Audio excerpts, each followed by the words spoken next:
नमस्कार, आप देख रहे हैं न्यूज़ 18 का डिजिटल प्लेटफॉर्म और मैं हूं आपके साथ सृष्टि शेखर।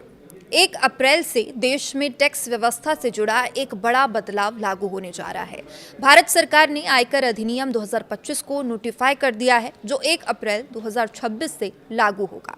सबसे अहम बात यह है कि ये नया कानून 64 साल पुराने आयकर अधिनियम 1961 की जगह लेगा। सरकार का ये दावा है कि नए नियमों के जरिए टैक्स सिस्टम को ज़्यादा सरल, पारदर्शी और कम विवाद वाला बनाया जाएगा। हालांकि टैक्स स्लैब का या दरों में कोई भी बदलाव नहीं किया गया है, लेकिन कई ऐसे अहम बदलाव किए गए हैं जो सैलरीड कर्मचारियों, निवेशकों, बिजनेस करने वालों और टैक्स भरने वालों जो आम लोग होते हैं उन पर सीधा तौर पर उन्हें प्रभावित करेंगे। तो आखिर 1 अप्रैल से क्या बदलने वाला है, इस पर हम बात करते हैं। किसे इसमें फ़ायदा मिलेगा, किन नियमों को लेकर सख्ती बढ़ेगी, उसकी भी इस रिपोर्ट में विस्तार से चर्चा करते हैं। तो देखिए, सबसे बड़ा बदलाव टैक्स सिस्टम की भाषा और संरचना में किया गया है। अब तक टैक्स फाइलिंग में 2 शब्द इस्तेमाल होते थे, फाइनेंशियल ईयर और असेसमेंट ईयर, लेकिन नए कानून के तहत अब इन दोनों ही की जगह सिर्फ एक शब्द होगा, टैक्स ईयर। सरकार का कहना है कि इससे आम टैक्स पेयर्स के लिए कंफ्यूजन कम होगा और टैक्स कैलकुलेशन आसान बन जाएगा। और वहीं आईटीआर फाइलिंग की नई डेडलाइन भी आ गई है। नए नियमों के तहत आईटीआर फाइल करने के लिए जो समय सीमा है उसमें बदलाव किया गया है। साधारण टैक्स पेयर्स के लिए आईटीआर 1 और आईटीआर 2 की आखिरी तारीख 31 जुलाई होगी। और वहीं जो बिजनेस या प्रोफेशन से जुड़े लोग हैं उनके लिए आईटीआर 3 और आईटीआर 4 की डेडलाइन 31 अगस्त तक होगी। जिन मामलों में ऑडिट ज़रूरी होगा वहां पर रिटर्न फाइल करने की आखिरी तारीख 31 अक्टूबर होगी। कुछ विशेष मामलों में ये समय सीमा 30 नवंबर तक भी की जा सकती है। और इतना ही नहीं, अब रिवाइज रिटर्न फाइल करने के लिए भी ज़्यादा समय मिलने वाला है। टैक्स ईयर खत्म होने के बाद 12 महीने तक निर्धारित फीस के साथ रिवाइज रिटर्न फाइल किया जा सकेगा।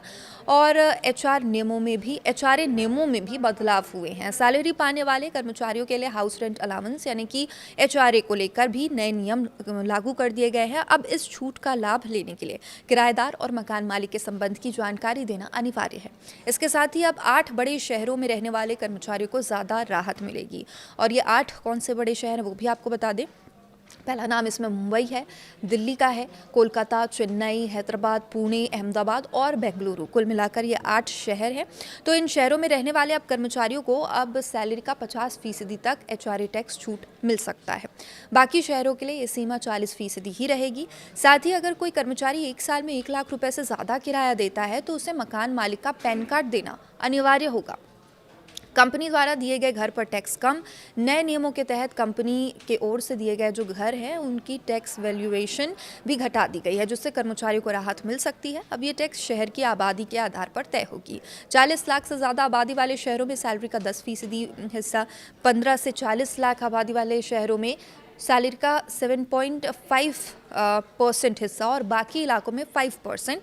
और पहले ये दर 15% तक की होती थी, इसलिए अब कई कर्मचारियों का टैक्स बोझ कम हो सकता है, ये माना जा रहा है।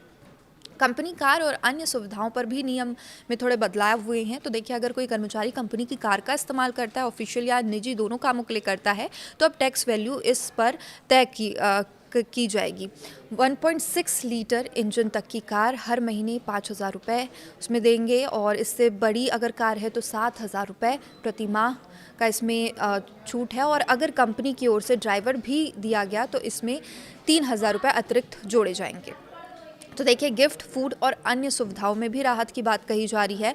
कंपनियों की ओर से दिए जाने वाले गिफ्ट या वाउचर पर राहत मिलेगी। अब 15,000 रुपये तक के गिफ्ट टैक्स फ्री होंगे। इससे ज़्यादा राशि पूरी तरह टैक्स के दायरे में आएगी। वही कर्मचारियों को मिलने वाले फ्री फूड और बेवरेज पर भी छूट की सीमा बढ़ा दी गई है। पहले ये सीमा 50% प्रति मील थी, 50 रुपये प्रति मील थी। अब इसे बढ़ाकर 200 रुपये प्रति मील कर दिया गया है। तो देखिए, बच्चों की पढ़ाई पर भी ज़्यादा छूट मिल सकती है, टैक्स पर छूट मिल सकती है। नए कानून में एजुकेशन अलाउंस और हॉस्टल अलाउंस को भी बढ़ाया गया है। बच्चों की पढ़ाई के लिए 3,000 रुपये प्रति माह तक की टैक्स छूट है। ये सुविधा अधिकतम 2 बच्चों तक ही लागू होगी। पहले ये सीमा सिर्फ 100 रुपये प्रति माह पर थी। इसके अलावा हॉस्टल अलाउंस पर भी अब 9,000 रुपये प्रति माह तक छूट मिलेगी, जो पहले सिर्फ 300 रुपये ही थी। तो देखिए, इसे भी बड़ी राहत माना जा सकता है। कैपिटल गेन नियमों में भी स्पष्टता अब नए जो रिपोर्ट्स हैं उसमें आएंगे। नए नियमों में कैपिटल गेन टैक्स को लेकर भी स्पष्टता लाई गई है। अब अगर किसी निवेश को कन्वर्ट किया जाता है जैसे कि बॉन्ड से शेयर में, तो उसकी होल्डिंग अवधि तय करते समय पहले वाले निवेश की अवधि भी जोड़ी जाएगी। इससे ये तय करना आसान होगा कि लाभ शॉर्ट टर्म है या लॉन्ग टर्म है। अनुपालन पर सख्ती बढ़ेगी। हालांकि सरकार का कहना है कि नया कानून सरल और भरोसे पर आधारित सिस्टम बनाने की कोशिश है, लेकिन कुछ मामलों में सख्ती भी बढ़ाई गई है, जैसे कि शेयर बाजार के लेन देन, capital gain tax, non resident taxation. इन क्षेत्रों में रिपोर्टिंग और डिस्क्लोजर को और सख्त कर दिया गया है। और इसके अलावा नए नियमों में 150 से ज़्यादा नए फॉर्म भी शामिल किए गए हैं जो टैक्स से जुड़ी अलग अलग प्रक्रियाओं को कवर करेंगे। तो देखिए, कुल मिलाकर कहा जाए तो नया आयकर कानून टैक्स सिस्टम को आसान बनाने की कोशिश ज़रूर करता है, लेकिन इसके साथ ही रिपोर्टिंग और पारदर्शिता को भी बढ़ाने पर जोर दिया गया है, ताकि इस तरीके के जो फ्रॉड होते हैं उससे भी बचा जा सके। अब देखना होगा कि 1 अप्रैल में लागू होने के बाद ये बदलाव टैक्स पेयर्स के लिए कितने आसान साबित होते हैं और कितना नया सिस्टम वाकई सरल बन पाता है। फिलहाल इस वीडियो में इतना ही। आप देखते रहिए न्यूज़ 18। नमस्कार।